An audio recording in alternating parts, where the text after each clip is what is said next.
करम मांगती हूँ, अता मांगती हूँ, इलाही मैं तुझसे दुआ मांगती। चिराग दिल के जलाओ के ईद का दिन है, तराने जून के गाओ के ईद का दिन है। बिस्मिल्लाहिर्रहमानिर्रहीम। अस्सलाम वालेकुम वरहमतुल्लाहि वबरकातुहू। मैं हूँ आपकी होस्ट खैरुन्निसा हुनैन और आपको हमारे इस प्रोग्राम रहमत रमज़ान में खुश आमदीद कहती हूँ। ख़वातीन और हज़रात, वक्त इतनी तेज़ी से गुज़र रहा है कि हमें अंदाज़ा भी नहीं हुआ।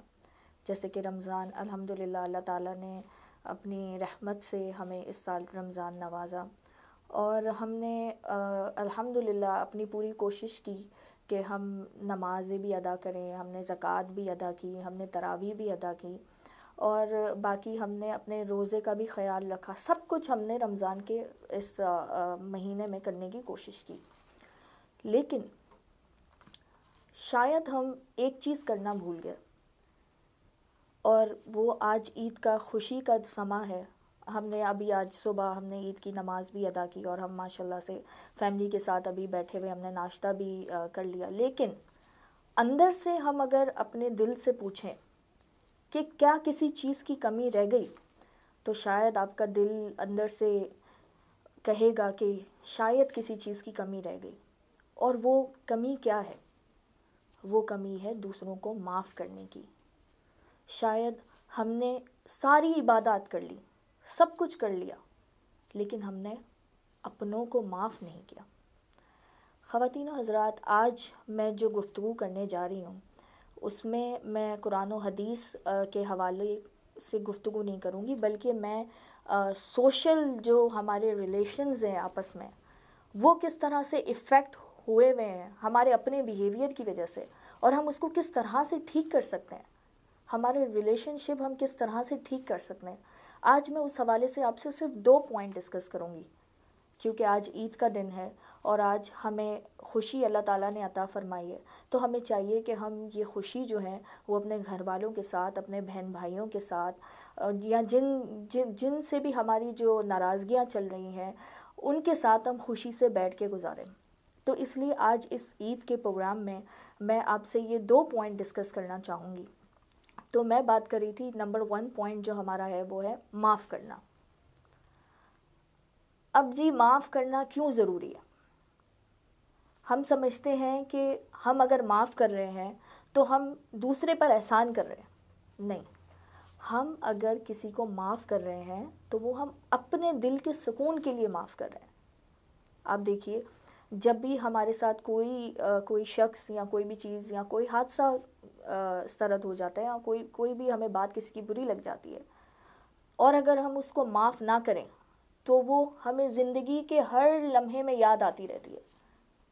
मिसाल के तौर पर अगर मैं यहाँ से अपनी एक एग्ज़ाम्पल ले रही हूँ कि मेरी बहन है, ठीक है। अब मुझे अपनी बहन की कोई बात बुरी लग गई।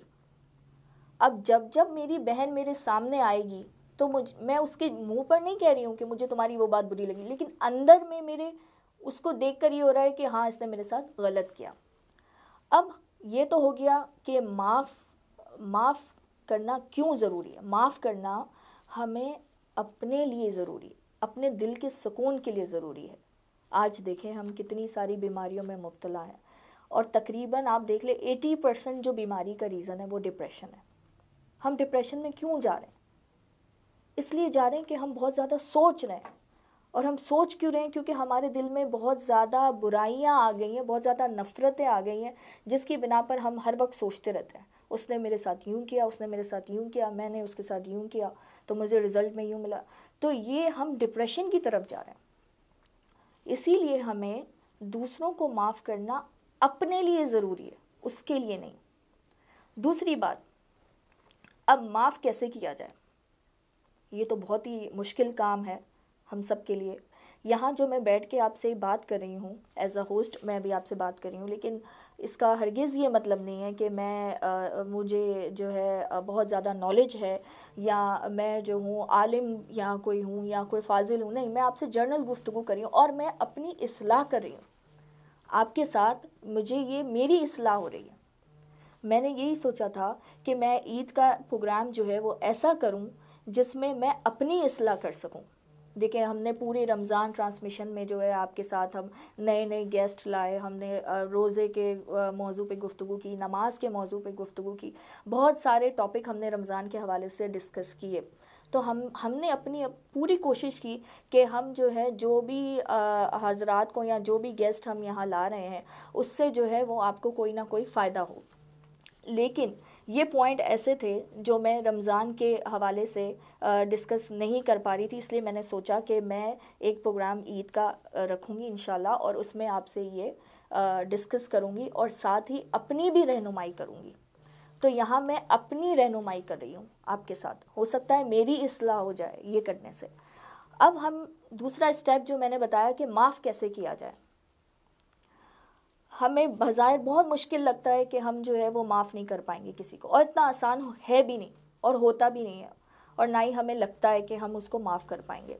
सबसे पहला स्टेप आपने ये करना है, अगर आप मेरा ये प्रोग्राम देख रहे हैं और आपके आसपास कुछ भी एक्टिविटी हो रही है और आपका ध्यान नहीं जा रहा है, तो आप प्लीज़ उसको 1 सेकंड के लिए पॉज कर दें उस एक्टिविटी को, और आप मेरी बात जो है वो ध्यान से सुनिए कि मैं आपसे क्या कहने जा रही हूँ। सबसे पहले आपने करना ये है कि अगर आपके पास कोई पेपर या कोई पेन मौजूद है तो आप उसको ले लें, ठीक है। अब आपने सबसे पहले पेज पर, यानी सबसे टॉप पे, ये जैसे मेरे पास ये डायरी रखी हुई है, इस पे आपने सबसे पहले जिसको भी माफ़ करना है उसका नाम लिख दें। जैसे मैंने मिसाल दी थी अपनी बहन की, वैसे मेरी कोई बहन है नहीं, तो ये है कि आप अपनी बहन का नाम लिख दें। अगर आपकी नाराज़गी अपने वालिदैन से है आप उनका नाम लिख दें। अगर आपकी नाराज़गी अपने दोस्त से है तो आप उसका नाम लिख दें। तो आप जो है यहाँ पर उसका नाम लिख दें जिससे भी आपकी नाराज़गी है, ठीक है।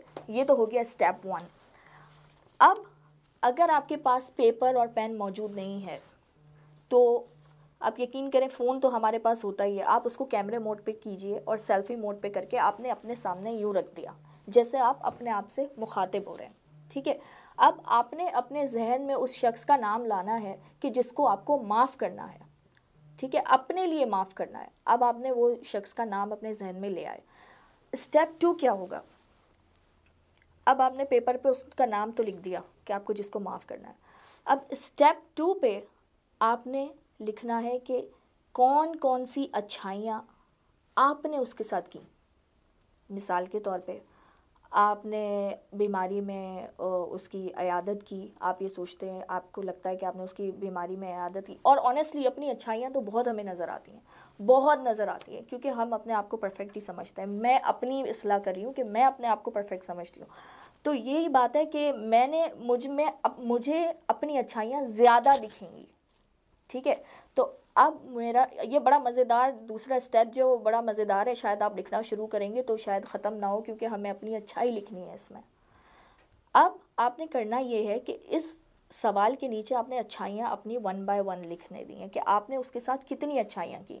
आया उसको पैसे की ज़रूरत थी, आपने उसकी पैसे की ज़रूरत पूरी की। उसको बीमारी में उसकी इयादत की, वो अकेला था, आपने उसका साथ दिया। इसके अलावा जब जब उसको गाड़ी की राइड की ज़रूरत पड़ी आपने उसको दी, या जो भी रोज़मर्रा की ज़िंदगी में आपने उसको हेल्प आउट किया, वो सब आपने उसके अंदर अच्छाइयों में लिख दिया। अब स्टेप 3 क्या है?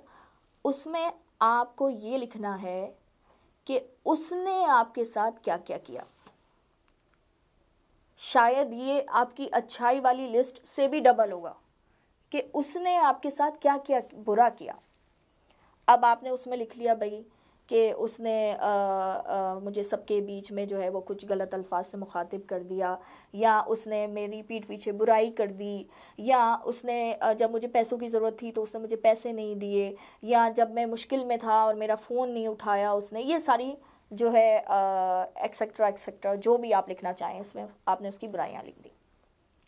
और अगर अपने आप से मुखातिब हैं तो आप बाकायदा बात करें, आईने में, शीशे में या कैमरे में उस पे सेल्फी मोड पे रख के आप अपने आप से बात कीजिए कि उसने मेरे साथ क्या क्या बुरा किया। स्टेप 1 आप पहले उसका नाम लेंगे। स्टेप 2 पहले आप अपनी सारी अच्छाइयाँ बताएंगे। स्टेप 3 कि उसने आपके साथ क्या क्या किया वो आपने बताना है। अब स्टेप 4, ये बड़ा इम्पोर्टेंट है। स्टेप 4 अब आपने क्या करना है, पॉज कर लेना है अपने आप को। उसने जो आपके साथ किया, आपने जो उसके साथ किया, वो सब क्लियर आपने कर दिया शीशे के सामने। अब आपको पॉज कर लेना है अपने आप को। अब आप फ्लैशबैक में जाएंगे, जितना भी आपने उसके साथ टाइम गुजारा या जो भी आपने उसके साथ लम्हात गुजारे, जैसे हमारे बहन भाई हो गए, बचपन के लम्हात हो गए, आप उसमें चले जाएं। फ्लैशबैक में आप जब जाएंगे तो आपको कोई ना कोई उसकी छोटी से छोटी भी एक अच्छाई ज़रूर मिलेगी। मिसाल के तौर पे, अगर मैं अपनी बहन से नाराज़ हूँ और अगर मैं अपने बचपन के फ्लैशबैक में जा रही हूँ तो मुझे याद आया कि एक दफ़ा मैं बहुत बीमार थी और मैं सर्दी से कांप रही थी, तो मेरी बहन की नींद से आँख खुली और उसने उठा के अपना ब्लैंकेट मेरे ऊपर डाल दिया। ये उसकी एक अच्छाई आपको याद आ गई। बस यही पॉइंट है कि आपको उसकी ये अच्छाई पकड़ते हुए, उसको अपने दिमाग में रखते हुए, अगर आप शीशे के आगे खड़े हैं या आप पेपर पे लिख रहे हैं तो आप पॉज कर जाएं 1 सेकंड के लिए। अब आपने अपनी आंखें बंद की और आपने कहा, या अल्लाह, मैंने उसको उसकी इस अच्छाई के बदले आज माफ़ कर दिया। सिर्फ एक अच्छाई के बदले आपने उसको अल्लाह की रज़ा के लिए माफ़ कर दिया। आप करके देखिए, एक दफ़ा कीजिए आप सिर्फ। आपके दिल को जो सुकून और करार महसूस होगा ना, वो आपको कभी नहीं होगा, कभी हुआ ही नहीं होगा, क्योंकि कभी हमारे पास टाइम ही नहीं है। हम देखें ना, इतनी मसरूफ़ ज़िंदगी है हमारी, सुबह उठते हैं, जॉब है, खाना है, बच्चे हैं, ये देख लिया, बस ख़त्म। हमारे पास, और फ़ोन, आजकल तो फ़ोन है हमारे हाथ में, हमारे पास अपने आप के लिए टाइम नहीं है। देखें ना, पुराने ज़माने में जो है वो मोहब्बत आम होती थी, नफ़रतें इतनी नहीं होती थी। आज नफ़रत आम है, मोहब्बत इतनी नहीं है। उसकी वजह क्या है? उसकी वजह यही है कि हम अपने आप से बात नहीं कर रहे, हमें अपनी गलतियां नज़र नहीं आ रही, हम लोगों को माफ़ नहीं कर रहे, हमारे अंदर दरगुजर बिल्कुल भी नहीं है। अब माफ़ी का, अब मैं आपको एक एग्ज़ाम्पल देती हूँ इसकी। मिसाल के तौर पे अभी जो रिसेंटली हादसा हुआ पाकिस्तान के अंदर, आपने सुना भी होगा, एक आयशा एहसन नामी खातून, उनके 2 बच्चे, एक बेटा उनका 4 साल का और एक तकरीबन 1 से 1.5 साल का बच्चा। वो अपने बच्चों को रेस्टोरेंट में खाना खिलाने के लिए, कहीं जैसे हम आम तौर पे आउटिंग के लिए जाते हैं, बाहर लेकर गई। वहाँ बच्चों ने खाना खाया रेस्टोरेंट में। अब रेस्टोरेंट में खाना खाने के बाद रात को जब वो खातून अपने बच्चों के साथ घर आई तो तबीयत वहाँ से ही उनकी नासाज हो गई।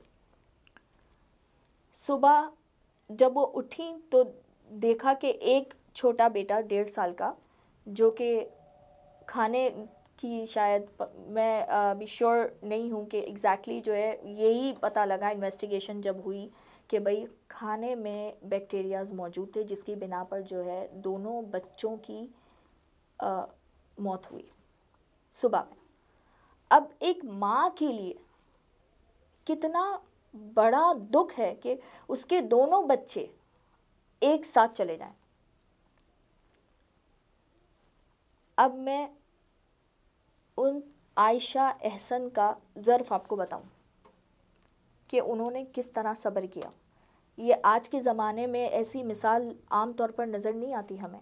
अगर हमारे बच्चों को कोई ज़रा सी तकलीफ़ हो जाए या कुछ एक हाथ कट जाए तो हम तड़प जाते हैं कि हमारे बच्चे को कैसे लग गया, है कि नहीं। अब उन खातून के पास बच्चों के इंतकाल के बाद जो रेस्टोरेंट के जो मालिक थे वो आए और उन्होंने उनसे माफ़ी मांगी। यकीन जानिए, अगर आप और मैं होते ना तो शायद उसको पता नहीं उसका क्या हाल करते, क्योंकि उसकी वजह से हमारे बच्चे चले गए। लेकिन आप उस आला ज़र्फ़ खातून को देखिए। जब मेरी उनसे बात हुई पर्सनली तो उन्होंने मुझे बताया कि मैंने उनको माफ़ किया। मैंने बोला क्या कहा? उसने मुझे रिपीट किया कि मैंने उनको माफ़ किया अल्लाह की रज़ा के लिए और अपने आप को सुकून देने के लिए। अब देखिए कितनी बड़ी बात है कि वो ये कह रही है कि मैंने अपने आप को सुकून देने के लिए माफ़ किया। अगर मैं उसको माफ़ नहीं करती, ज़िंदगी भर मेरे दिल में ये चलता रहता कि भाई उसकी वजह से मेरे बच्चे चले गए, उसकी वजह से मेरे बच्चे चले गए। तो आप ये देखिए उन खातून का आला ज़र्फ़ कि उसने रेस्टोरेंट के मालिक को माफ़ किया कि आपको मैं अल्लाह की रज़ा के लिए, जो मेरे 2 बच्चे आपके रेस्टोरेंट में खाना खाने से जिनका इंतकाल हो गया, माफ़ करती हूँ।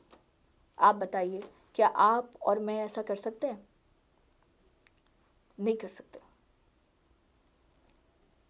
आज के ज़माने में ऐसी मिसाल मिलना नामुमकिन है, बल्कि बहुत मुश्किल है। अगर मुमकिन भी है तो बहुत मुश्किल है। आप देखिए जब मेरी उनसे फ़ोन पर बात हुई तो मैं बता नहीं सकती कि वो किस कदर दुख में गुज़री। और उसने मुझसे कहा कि जब मैं सुबह उठती हूँ तो मेरे पास कोई काम करने को नहीं होता। पहले तो ये होता था कि मेरे बच्चे थे तो मेरे पास एक्टिविटी थी, लेकिन अब मेरे पास कुछ काम करने को नहीं है। मुझे कुछ समझ में नहीं आता कि मैं अपनी ज़िंदगी जो है वो कहाँ से शुरू करूँ, लेकिन फिर भी इसमें अल्लाह की कोई मसलहत होगी। ये मैं आपको एग्जैक्टली उसकी वर्डिंग्स बता रही हूँ जो उसने मुझसे कही।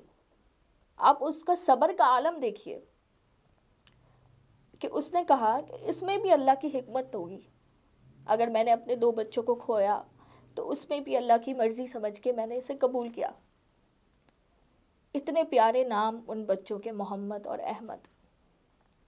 एक माँ जो है बड़ा तड़प जाती है जब बच्चों को कोई तकलीफ़ हो तो। लेकिन मैं आयशा एहसन को आज अपने इस प्रोग्राम में, जो कि देसी टीवी यूएसए पे पेश किया जा रहा है और दुनिया में आप कहीं पे भी उसको देख सकते हैं, आज मैं उस अजीम खातून को जो है वो सलाम कहती हूँ, अपना सलाम पेश करती हूँ, जिसने जो है इस्लाम की एक बेहतरीन उन्होंने मिसाल कायम की माफ़ करने की। क्या आज हम माफ़ करते हैं? नहीं करते। उन्होंने अपने औलाद के जो है इतना बड़ा दुख देने वाले को माफ़ कर दिया। हम तो छोटी छोटी बात पे माफ़ नहीं करते। उसने मेरी ये चीज़ ले ली, उसने मेरे साथ ये कर दिया, उसने मेरे साथ वो कर दिया, मैं तो उसे कभी माफ़ नहीं करूँ। आपको और मुझे ज़रूरत है कि हम सबको माफ़ करें। और आज का जो ईद का दिन है, सॉरी मेरा ये मकसद नहीं था कि मैं आपको कोई दुख की बात बता के आपका दिन जो है वो करूँ, नहीं। मेरा मकसद यहाँ पर आपको एग्ज़ाम्पल, जो आयशा हसन की मैंने आपको एग्ज़ाम्पल दी, वो माफ़ी के हवाले से दी कि माफ़ करना कितना बड़ा ज़र्फ़ है।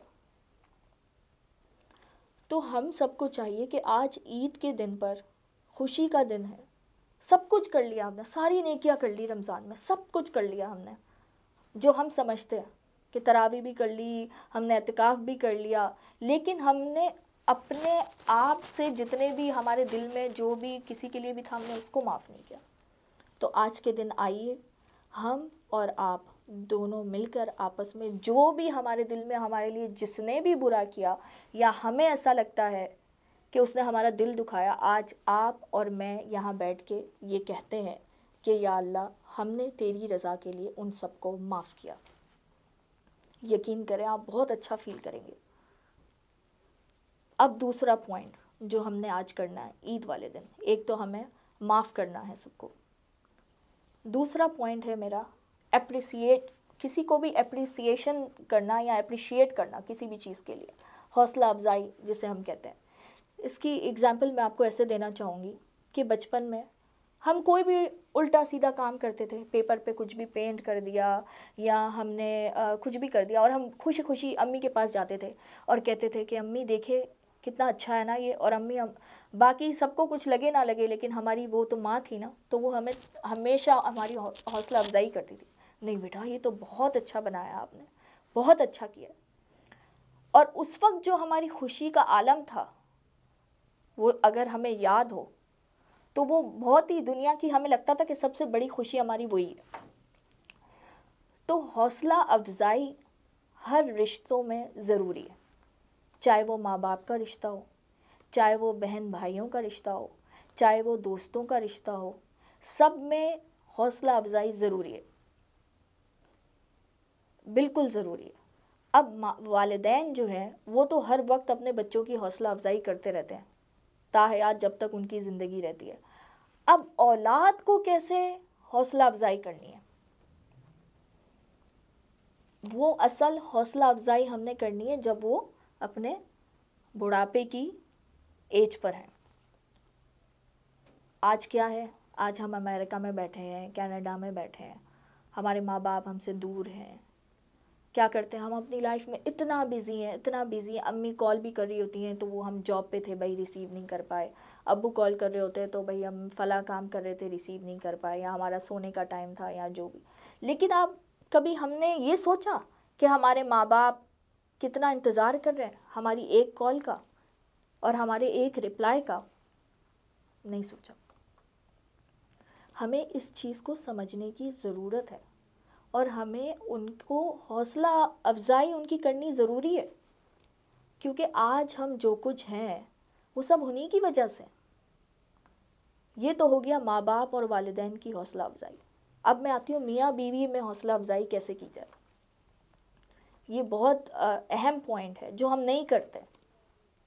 बीवी को चाहिए कि वो भी शौहर की हौसला अफजाई करे और शौहर को चाहिए वो भी उसको अप्रिशिएट करे। अब घर में बीवी अगर जॉब कर रही है और वो घर पे आई और अगर उसने देखा कि भाई घर साफ़ सुथरा, और मियाँ सिर्फ दरवाजे पे ये बात कह दे, आज तुमने बहुत काम किया ना, थकी हुई लग रही हो, बस वो एप्रिसिएशन के वर्ड्स जो हैं वो काफ़ी हैं उसके लिए पूरा दिन गुजारने के लिए। सिर्फ आपका इतना कह देना कि आज तुमने लगता है बहुत काम किया, बहुत थकी हुई लग रही हो, बस ये आपने यहाँ पे आपका पूरा पार्ट अदा कर दिया। आपने उसको अप्रिशिएट किया। वो शायद आप चेहरे पे ना देख पाएँ, लेकिन वो अंदर ही अंदर खुशी ज़रूर महसूस करेगी कि मेरे मियाँ ने मुझे अप्रिशिएट किया। इसी तरह से बीवी के लिए भी है कि अगर मियाँ घर में आए तो उसको आप अप्रिशिएट करें। आज आप बहुत थके हुए लग रहे हैं, आए मैंने आपके लिए ये बनाया, आइए मैंने आपके लिए ये बनाया। तो ये तो हो गया हस्बैंड और वाइफ का अप्रिसिएशन कि किस तरह से एक दूसरे को अप्रिशिएट किया जाए। दूसरी बात दोस्तों का अप्रिशिएट, कि दोस्तों को कैसे अप्रिशिएट किया जाए। आज ईद का दिन है, आप सबके घर जाइए, जिनसे आपकी नाराज़गी है आप वहाँ पे जाइए, कोई फ़र्क नहीं पड़ता। देखें, झुकना हुजूर अकरम सल्लल्लाहु अलैहि वसल्लम को अल्लाह के नबी को भी पसंद था। क्या हुजूर अकरम सल्लल्लाहु अलैहि वसल्लम के साथ कम जुल्म हुए? उन्होंने तो अपने सारे जिन्होंने उनके साथ उनको जो है शहीद करने की कोशिश की, उनके साथ कितने गंदे गंदे मंसूबे बनाए, और वो जानते थे सब, क्योंकि वो अल्लाह के नबी थे, उनको सब इल्म था कि कौन उनके दुश्मन है और कौन उनके जो है करीबी लोग हैं, लेकिन उन्होंने कभी बद्दुआ नहीं दी। आज हम क्या करते हैं कि हमारे अपने बहन भाई अगर हमें कुछ कह दे तो हम तो बस शुरू हो जाते हैं कि भाई उसने मेरे साथ यूँ किया यूँ किया।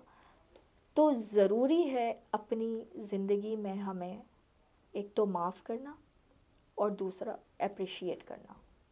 अप्रिशिएट, देखें, हम ये सोचते हैं कि अगर हम किसी को कोई गिफ्ट दे रहे हैं या कोई चीज़ दे रहे हैं तो उससे ओकेशन उसको मिल रही है। नहीं, आपकी जो ज़बान है ना, जो आपकी और मेरी जो ज़बान है, आप 2-3 वर्ड्स कह के भी किसी को अप्रिशिएट कर सकते हैं।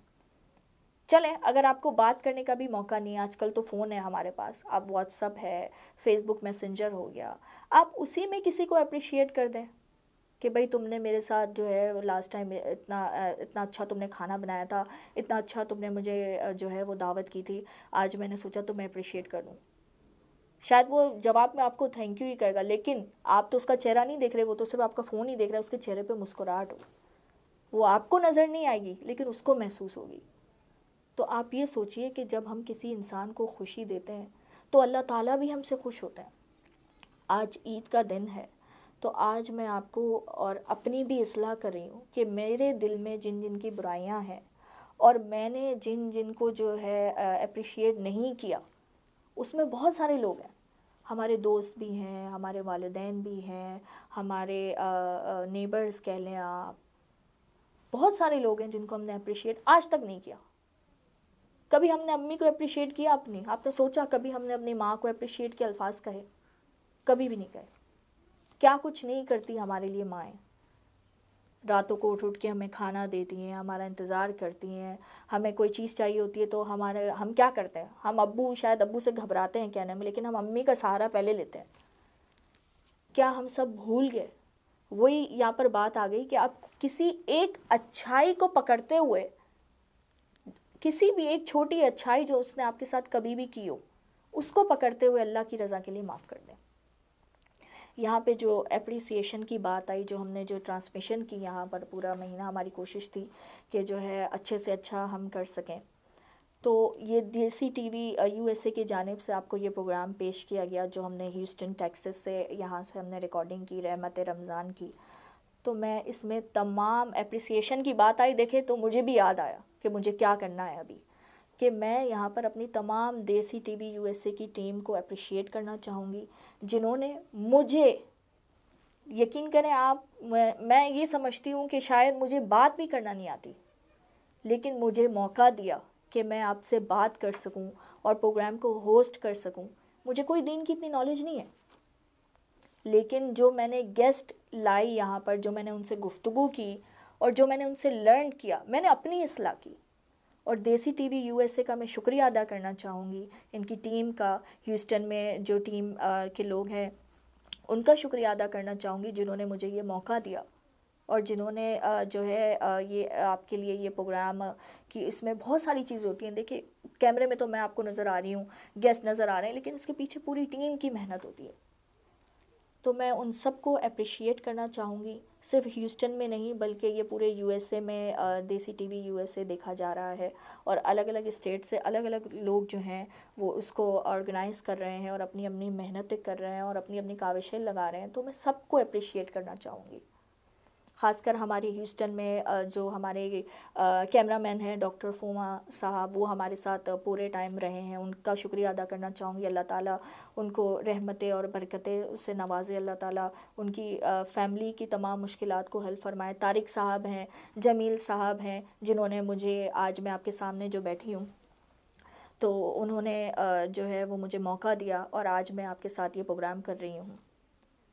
और साथ ही मैं अपने माँ बाप को भी अप्रिशिएट करना चाहूँगी, अपने शौहर को अप्रिशिएट करना चाहूँगी, जिन्होंने मुझे ये मौका दिया और मैं यहाँ आपके सामने बैठ के इस तरह की गुफ्तगू कर रही हूँ। देखिए, ये बहुत कॉमन पॉइंट है जो हम नज़रअंदाज कर जाते हैं अपनी आम ज़िंदगी में, बिल्कुल नज़रअंदाज कर जाते हैं। माफ़ करना, आज आपको मेरे साथ मिलके ये 2 चीज़ें करनी हैं। अभी मैं चली जाऊँगी, अभी मैं आपको प्रोग्राम एंड करके चली जाऊँगी, लेकिन आपने भूलना नहीं है कि आज हमने क्या इस्लाह करी, क्या लर्न किया। एक तो माफ़ करना, दूसरा अप्रिशिएट करना। जहाँ मैं अपना प्रोग्राम एंड करूँगी, आपको फ़ोन उठाना है और आपने या तो अपने शीशे में जाके वो सारे मेथड अप्लाई करने हैं जो जो मैंने किए, और आपने उस, और जितने भी लोग आपके सराउंडिंग हैं जिनको आप समझते हैं कि उनको अप्रिशिएट करना चाहिए, आपने बिल्कुल उनको अप्रिशिएट करना है। ये 2 चीज़ें हमारी ज़िंदगी में बहुत मायने रखती हैं और ये ज़रूरी है हमारे रिलेशनशिप को स्ट्रॉन्ग रखने के लिए कि हम ये 2 चीज़ों को अपनी ज़िंदगी में अपनाएं। आइए, इसके साथ ही मैं अपने प्रोग्राम को इख्तिताम की जानिब ले चलती हूँ और इंशाअल्लाह ज़िंदगी रही तो अगले साल या हो सकता है किसी और प्रोग्राम में आप मुझे एज़ अ होस्ट भी देखें। इंशाअल्लाह कोशिश रहेगी कि मैं अपने अच्छे से अच्छा अपना काम सरअंजाम दे सकूं, और इसमें मुझे आपकी भी हेल्प की ज़रूरत है कि जो भी मैंने प्रोग्राम रमज़ान में किए, ये मेरा फ़र्स्ट एक्सपीरियंस रहा है अल्हम्दुलिल्लाह, और मैं ये चाहती हूँ कि आप मुझे फ़ीडबैक दें। देखें, जब तक मैं अपनी अच्छाइयाँ तो मुझे अपनी खुद ही लगती हैं, वही बात यहाँ पे आ जाती है, लेकिन मुझे लर्न करना है आपके सजेशन से कि मैं अपने अंदर और क्या क्या चेंजेस ला सकती हूँ और इसको मज़ीद बेहतर बना सकती हूँ। तो आपने फ़ीडबैक ज़रूर देना है हमारे इस प्रोग्राम के हवाले से, रहमत रमज़ान के हवाले से, कि हमें क्या क्या चीज़ें करने की ज़रूरत है और क्या क्या हम इसमें एडिट और कर सकते हैं। तो इस तरह से हम इंशाल्लाह अगले साल आपके साथ जो भी प्रोग्राम हम लाएंगे रमज़ान के हवाले से, तो हम उसको प्रॉपर तरीके से फ़ॉलो करने की कोशिश करेंगे। इसी अल्लाह ताला आपको आज के दिन की सारी खुशियाँ नसीब अता फ़रमाए, और इंशाल्लाह हम अगले साल भी इंशाल्लाह अल्लाह ताला हमें रमज़ानुल मुबारक के दिन देखना नसीब फ़रमाए। इसी प्यारी प्यारी बातों और उम्मीदों के साथ अपनी होस्ट खैरुनिसा हुनैन को इजाज़त दीजिए। इंशाल्लाह जल्दी मुलाकात होगी। अल्लाह हाफिज़। देखते रहिए देसी टीवी USA।